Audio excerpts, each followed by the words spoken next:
Welcome to Truth Report, the show that pulls back the curtain on the powerful, exposing the hidden machinations of corporations and governments worldwide. Tonight, we delve into a series of stories that reveal a disturbing pattern: the systemic erosion of accountability, the manipulation of economic systems for political gain, and the dangerous confluence of corporate interests with global power struggles. From the dark shadows of the Epstein files casting a pall over one of the world's most influential companies, to Beijing's tightening grip on Hong Kong's economic future, and the alarming global backslide into authoritarianism, the truth is often buried under layers of official narratives and corporate PR. We'll expose how populist promises in Thailand mask deeper corruption, and how the mainstream media can become a mouthpiece for war, pushing agendas that serve profits over peace. These are not isolated incidents, they are threads in a larger tapestry of power, privilege, and perilous shifts in the global order. Our investigation begins with a story that perfectly encapsulates the moral compromises made at the highest levels of corporate leadership. When integrity is traded for influence, who truly pays the price? The answer, as always, is far-reaching and deeply unsettling. Prepare yourselves. Because the truth, as we uncover it tonight, is far more complex and challenging than you might imagine. This is Truth Report. Our first investigation takes us deep into the heart of corporate America, specifically to the electric vehicle giant Tesla, where troubling revelations from the Jeffrey Epstein files are raising serious questions about ethical governance and shareholder complicity. According to a recent report from Electrek, not one, but two current Tesla board members are all over the newly released Epstein files. This isn't just a fleeting mention, the report suggests extensive correspondence and, crucially, that these individuals lied about their close relationships with a convicted sex trafficker. This is a damning indictment, Maya. For years, the official narrative from Tesla and these board members maintained a certain distance, if any acknowledgement at all. Now, with the unsealed documents, that carefully constructed facade has crumbled, revealing deep, sustained connections to Epstein's sordid world. Electrek provocatively asks, how far are you willing to go to make a buck? For Tesla shareholders, the article suggests, looking the other way when board members are implicated in such a scandal, and then caught in a lie, is evidently on the table. This points to a severe lapse in corporate governance and ethical oversight. The implication is clear: the pursuit of profit, and perhaps the protection of Elon Musk's inner circle, has superseded fundamental principles of integrity and accountability. The board's primary duty is to shareholders, yet allowing individuals with such compromised pasts, who actively misled the public, to remain in positions of power, directly undermines that duty. This isn't just about past association, it's about the present integrity of Tesla's leadership. What does it say about a company's values when its highest governing body includes individuals so deeply entangled with a figure like Epstein, and then actively conceals those ties? The silence from Tesla is deafening. The direct beneficiaries here are undoubtedly the implicated board members themselves, who have retained their influential positions and the prestige that comes with guiding a global innovator. Tesla also benefits from avoiding a deeper crisis, for now, by allowing shareholders to seemingly prioritize stock performance over ethical concerns. The losers, however, are manifold. Foremost are the victims of Epstein, whose suffering is compounded by the continued impunity of those who enabled or associated with him. Tesla's brand, despite its market success, suffers a blow to its perceived integrity, and the broader standard of corporate ethics is diminished. This situation highlights a pervasive issue within modern corporate structures: the cult of personality often shields executives and board members from true scrutiny. When a company's market value is tied so closely to a charismatic leader, the incentive for shareholders to demand ethical cleansing can be severely blunted. It's a stark reminder that even in the most forward-thinking industries, the ancient compromises of power and influence persist. The Epstein files, in this context, are not just about a historical figure, they are a live document exposing contemporary corporate vulnerabilities and the persistent challenges to genuine accountability. From corporate boardrooms, we shift our focus to geopolitical maneuvering, specifically the evolving landscape of Hong Kong, where Beijing is overtly dictating the city's future, urging it to prioritize economic alignment with the mainland over its unique identity. The South China Morning Post reports that Zhou Ji, the head of Beijing's liaison office in Hong Kong, has unequivocally called on the city to focus on economic progress, proactively align with national development and strengthen the executive-led governance model. This isn't a suggestion, it's a directive. These remarks, made at a Lunar New Year reception, directly link Hong Kong's trajectory to China's 15th five-year plan. It signifies a clear shift from the one country, two systems framework, where Hong Kong was promised a high degree of autonomy, towards a more integrated, Beijing-controlled model. Zhou Ji also urged Hong Kongers to embrace the Lion Rock spirit to overcome adversity. Historically, this spirit represented resilience and self-reliance in the face of hardship, often in pursuit of a distinct Hong Kong identity. Now, it's being co-opted and redefined to mean overcoming adversity by conforming to Beijing's agenda. The strengthening of the executive-led governance model is particularly concerning. This phrase is code for further centralizing power, marginalizing democratic voices, and ensuring that political decisions align precisely with Beijing's directives, effectively eroding any vestiges of independent governance. The economic progress touted by Beijing is, in their view, paramount. But at what cost? Hong Kong's previous success was built on its open markets, rule of law, and a degree of political freedom that fostered innovation and attracted international business. This new alignment risks fundamentally altering that foundation. Who benefits from this shift? Clearly, Beijing and its proxies within Hong Kong stand to gain immense political and economic control. The integration allows for tighter oversight, ensures resource allocation aligns with national priorities, and quashes any lingering dissent or desire for genuine democratic reform. The losers are, first and foremost, the people of Hong Kong, who see their promised autonomy steadily diminish. International businesses that valued Hong Kong's distinct legal and political environment may also find it less attractive as it increasingly resembles just another Chinese city, stripping it of its unique advantages. This situation is a chilling example of how economic leverage is weaponized to exert political control. By framing conformity as progress and national development, Beijing legitimizes the systematic dismantling of Hong Kong's distinct system, reshaping it in the mainland's image. It reflects a broader pattern of authoritarian regimes consolidating power, using economic incentives and nationalistic rhetoric to justify the suppression of democratic aspirations. Hong Kong's struggle is a microcosm of a global push to redefine sovereignty and governance on terms favorable to centralized power. Our next story takes us global, examining a new report from Human Rights Watch that paints a grim picture of human rights worldwide, declaring a democratic recession fueled by growing authoritarianism and abuses in major global powers. The Guardian reports on this alarming assessment, highlighting that nearly 3/4 of the global population now lives under autocratic rulers. This is a level not seen since the 1980s, marking a significant and disturbing reversal of democratic progress over the past few decades. Philippe Balopian, executive director of Human Rights Watch, minced no words, stating that the system underpinning human rights is in peril. The report specifically calls out Trump-led abuses in the United States, alongside the growing authoritarianism in Russia and China, as key drivers of this global trend. This is critical. The report directly implicates the United States, traditionally seen as a global champion of human rights, in contributing to this democratic backslide. When a leading democracy itself demonstrates abuses and undermines its own institutions, it provides cover and legitimacy for autocratic regimes worldwide. The rules-based order that has nominally governed international relations and protected human rights since the post-World War II era is explicitly threatened.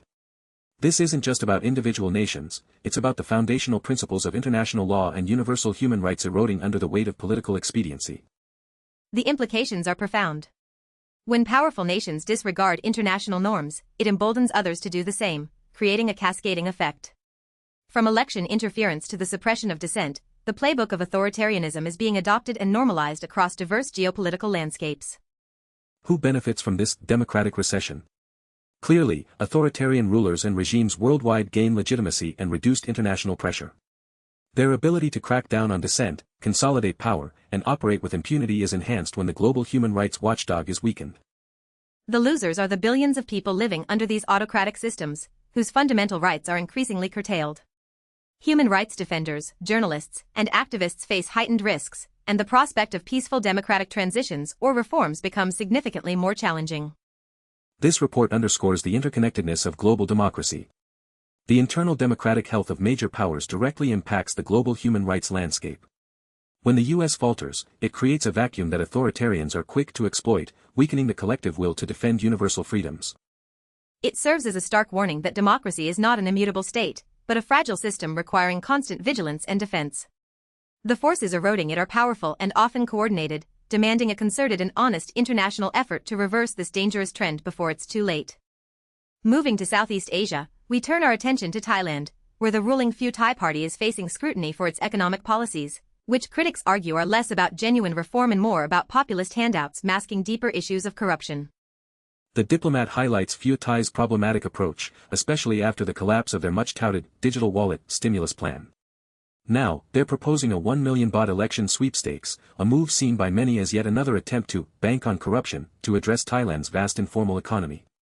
The digital wallet scheme, promising cash handouts to boost consumption, faltered under legal and economic challenges. Its replacement, this sweepstakes, is equally dubious, essentially a lottery designed to inject cash directly into the economy, but without addressing any fundamental structural inequalities or systemic issues. This strategy reeks of short-term populism designed to win votes rather than enacting sustainable economic policy. It preys on the immediate financial struggles of the informal economy, offering quick fixes that bypass the need for genuine reform, transparency, and accountability. The term banking on corruption from the Diplomat's analysis is potent. It suggests that these schemes, while seemingly designed to help, often create avenues for patronage, illicit enrichment, and a deepening of the cycle where political power is maintained through economic dependence and questionable financial maneuvers. Thailand's informal economy, which employs a significant portion of the population, suffers from a lack of social safety nets, unstable income, and exploitation. These populist handouts, rather than creating a resilient formal sector, often perpetuate the informal economy's precarity, making citizens perpetually reliant on state generosity. Who benefits from these policies? Ostensibly, the voters who receive the cash, but more profoundly, the Pheu Thai party itself benefits by securing political loyalty and maintaining its grip on power. Those with connections to the implementation of these schemes may also find opportunities for personal gain.